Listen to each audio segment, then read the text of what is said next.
So we're kicking things off with a fireside chat interviewed by Derek Anderson, the founder of Startup Grind, which I learned recently is not a hookup app for tech company founders. He's going to be chatting with the founder and CEO of Wanelo, Deena Varshavskaya. Let's give them a round of applause. Bring them up onto the stage. Okay, thanks.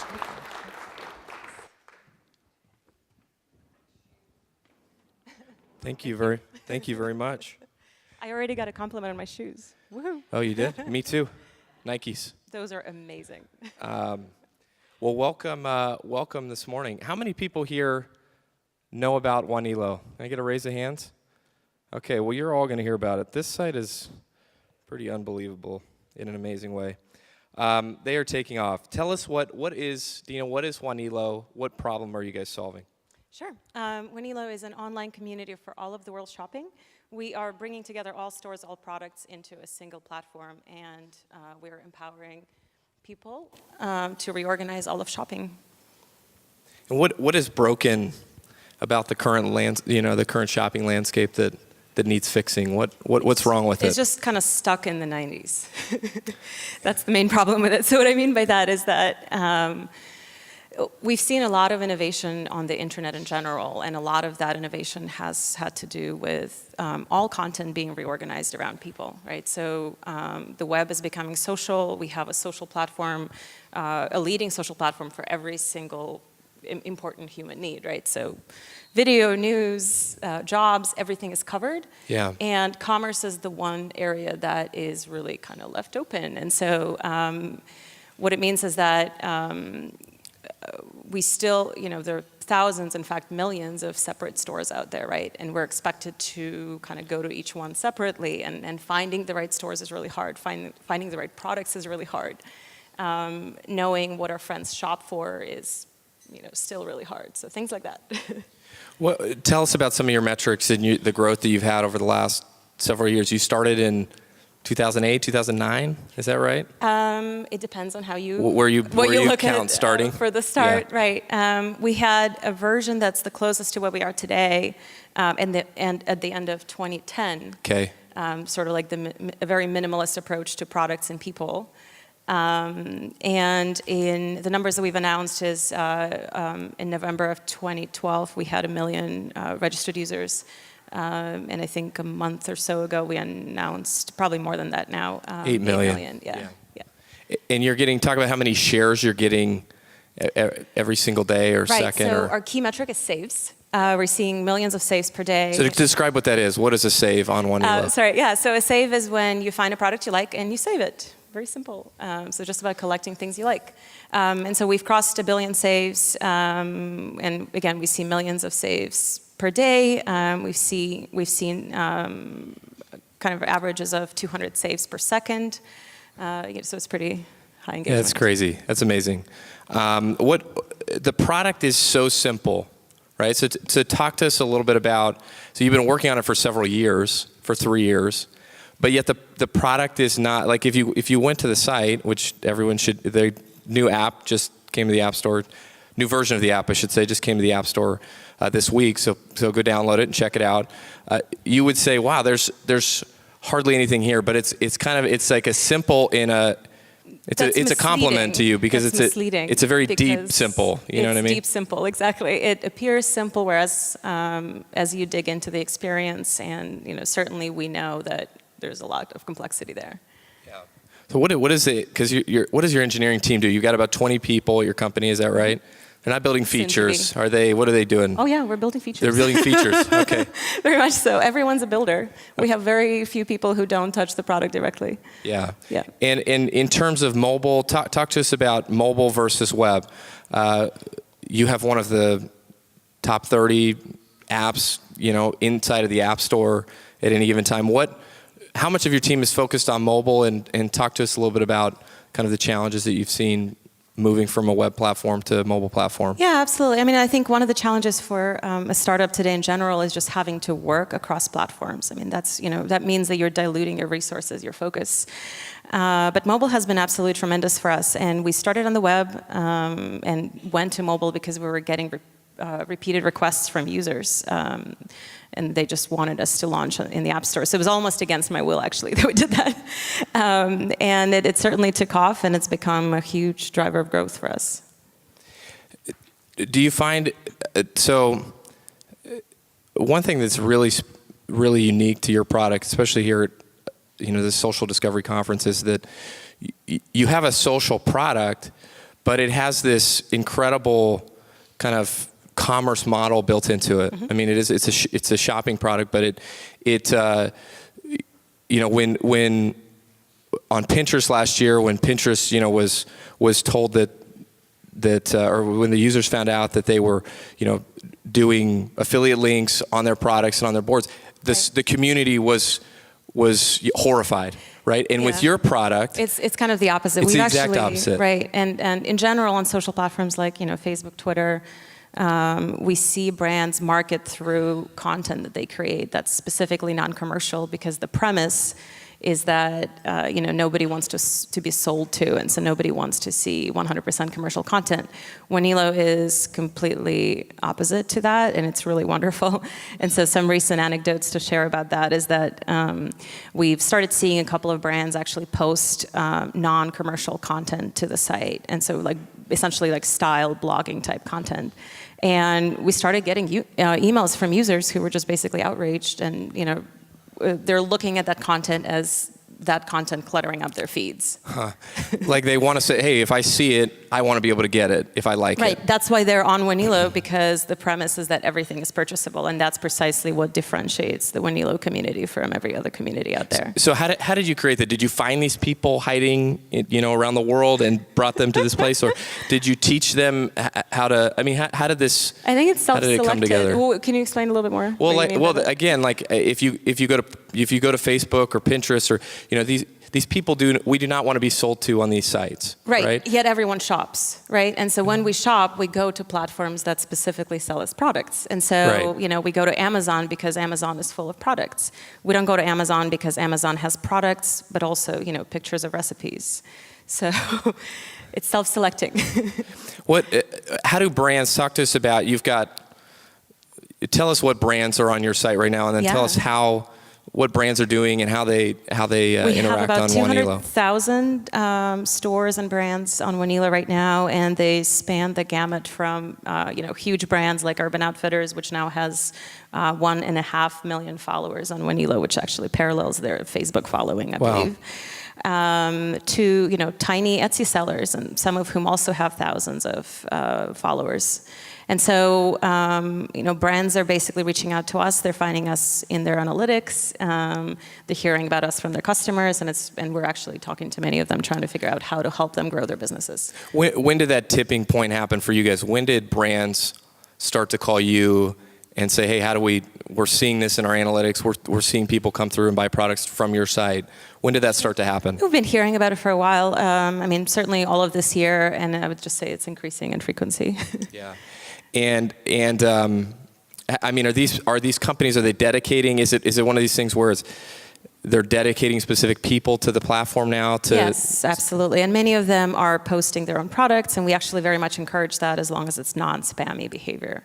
When you go to a store page on Wanelo right now on the web, you can actually see the top 5 contributors to that store. And for many big brands, you will see like Urban Outfitters, Free People, Nasty Gal. Like these are examples of stores where the top contributor is actually the store themselves, and then you'll see the individuals who are also contributing. I was trying to figure out how to describe this product. I've been aware of Wanelo for some time because I follow several of your board members, but I hadn't used the product. And as I got on and started using it, and as I went on Twitter and all these, it became clear to me that it's essentially like legal crack for young girls. Is what I think is maybe the best way I would describe it. It is like if some of these tweets and what people are saying about it, things like I just got paid, I'm about to go shopping on Wanelo, or things like looking at Wanelo upsets me because everything is so cute and I'm too broke to buy anything. This is like normal. I'm not like cherry picking nice things that people are saying. These are like, No, we're almost sorry. What's that? I said we're almost sorry. Yeah. But I would just say that, Wanelo is very much not just for young girls, for sure. Our core demographic right now is 18 to 24, but with our latest version, we actually have fully personalized the experience. And going forward, that's our focus, is making sure that you're connected to stores and people that are relevant to you. And it's really, a model is very similar to Twitter, in that you make it work for yourself by finding the right brands, the right stores, the right people to follow, and you customize your feed. Do you think this type of shopping experience can it be framed for men? Because your audience, as I read that, is really about addicted men.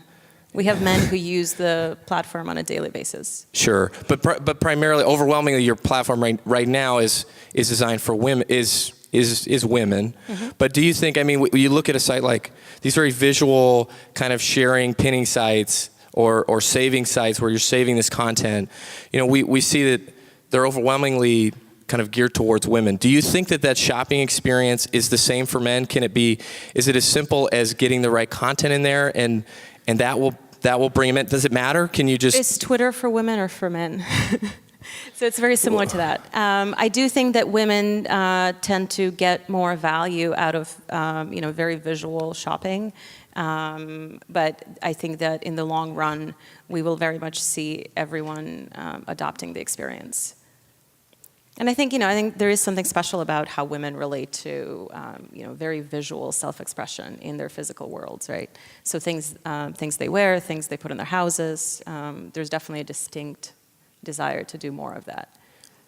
When you started with the product in 2010, the kind of as the product exists today, how did you start?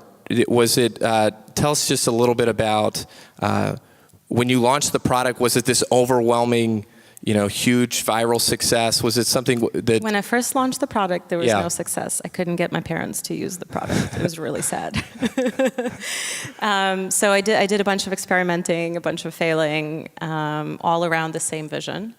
Until I kind of built a bunch of features, and I had to face the fact that none of them were working. It was just too messy of an experience, and I went through the experience at that point and faced reality, faced the fact that things weren't working, and started removing everything that wasn't working. And the two things that I couldn't remove were products and people. So that's how we ended up with what we are today. In going forward, where do you see, what does the future of shopping look like to you? You've said that your vision has not changed since the beginning. The execution has changed.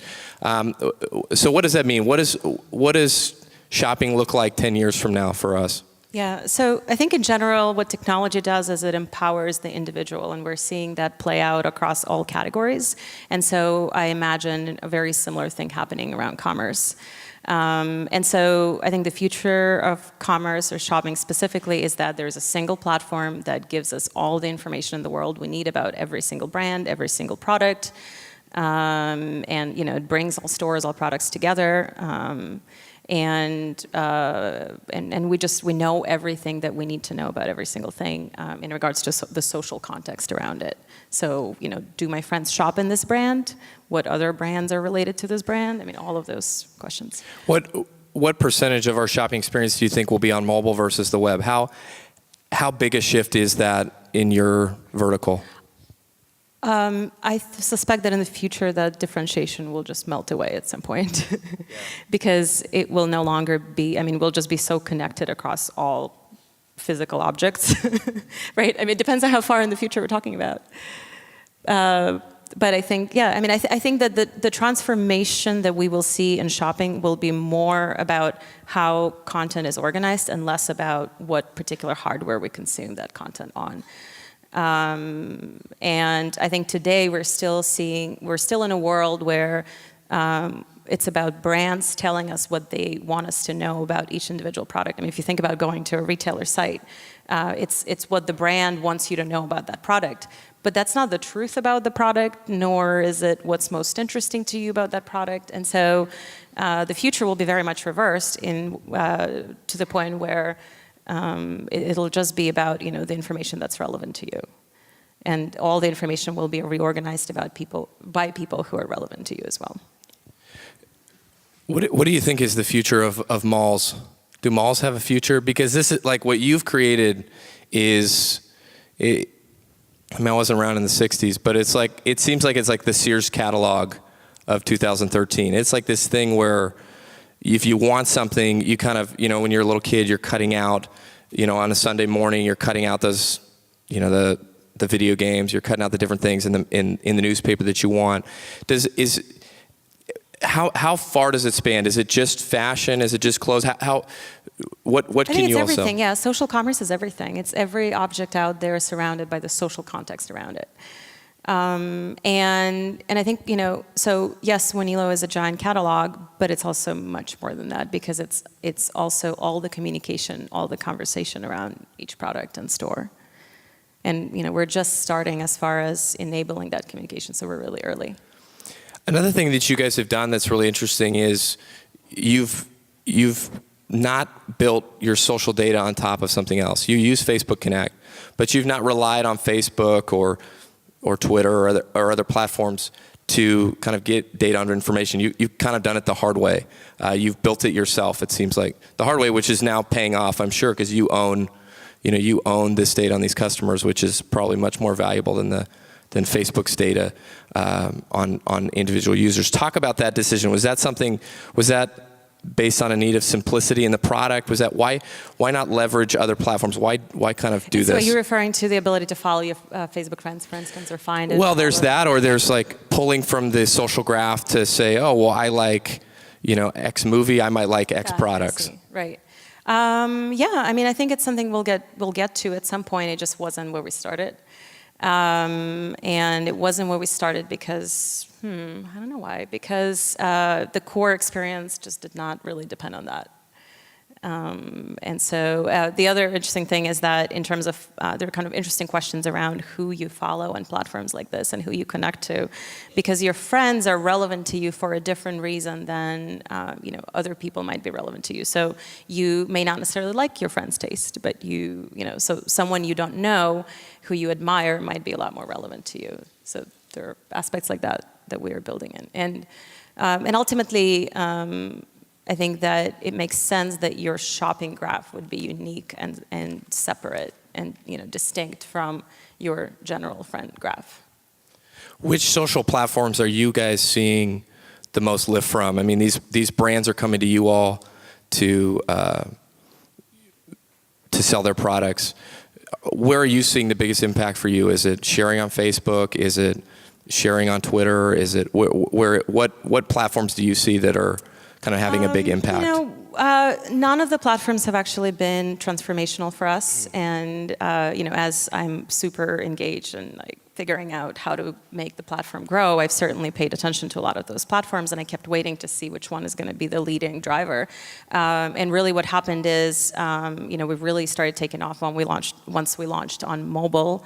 And the platform was sort of offline, people telling each other, literally. And so that's been the most transformational. That's how you spread? Is the old just school word of mouth? way of people telling each other in person, Wow. I believe, mostly. And how critical was it when you launched on mobile? I mean, how much of your web following did you get them there, or did it just? Yeah, absolutely. I mean, it was really helpful to get started with, you know, we had an existing small, really passionate community, and they were the ones who were demanding the mobile app, right?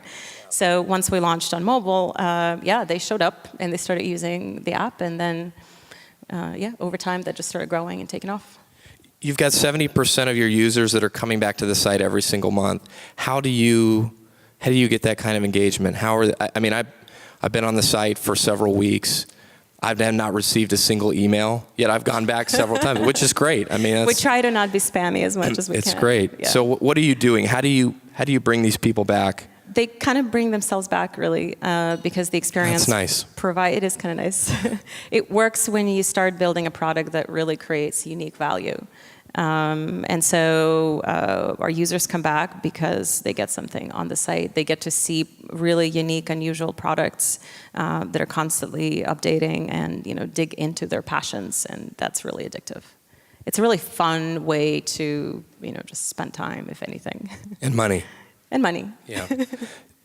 Did you, in terms of the money side of it, I mean, was that was always in the vision, right? At the beginning was, hey, this is a great social platform, this is a great community, but at the end of the day, you know, this is for people to buy stuff. This is for people to buy products, absolutely. and you're creating, you're creating the store, you're creating the experience for people to buy these things. Right. I mean, the beginning of the concept was actually just thinking about the future of advertising and realizing that there is no future in advertising the way it is today. Advertising does not typically create value. It interrupts our experience. As a user, if I have a choice to be on a platform that interrupts my experience versus a platform that creates value for me, I'm going to choose the second, right? And that's the choice that users will have more and more going forward. And so shopping of the future is really about empowering the individual, and the individual will have all the choice they need. I just, as we finish up here, I wanted to just go back to this idea of focus and simplicity.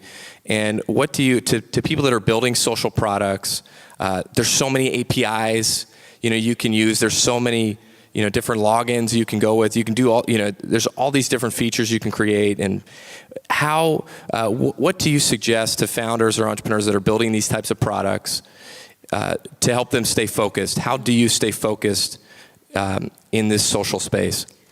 Yeah, staying focused is really hard. I think it's really important to figure out the one thing that matters, and there usually is that one thing. And then put that front and forward, and then everything else is secondary. When we launched our mobile app, for example, the experience was just absurdly primitive.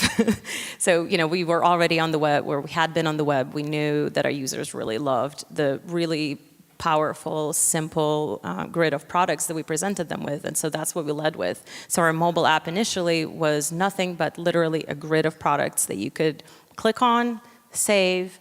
You could not remove them from your profile. There was no forgot password functionality. There was no, editing of your profile. I mean, there's just like glaring gaps in the product, and it didn't matter. So yeah, I guess my tip would be find something that creates just really powerful value from the very beginning of the experience and focus on that. Build something people want. Yes, and give it to them really fast. Can we give Deena a big round of applause and thank you for coming? Thank you so much. Thanks.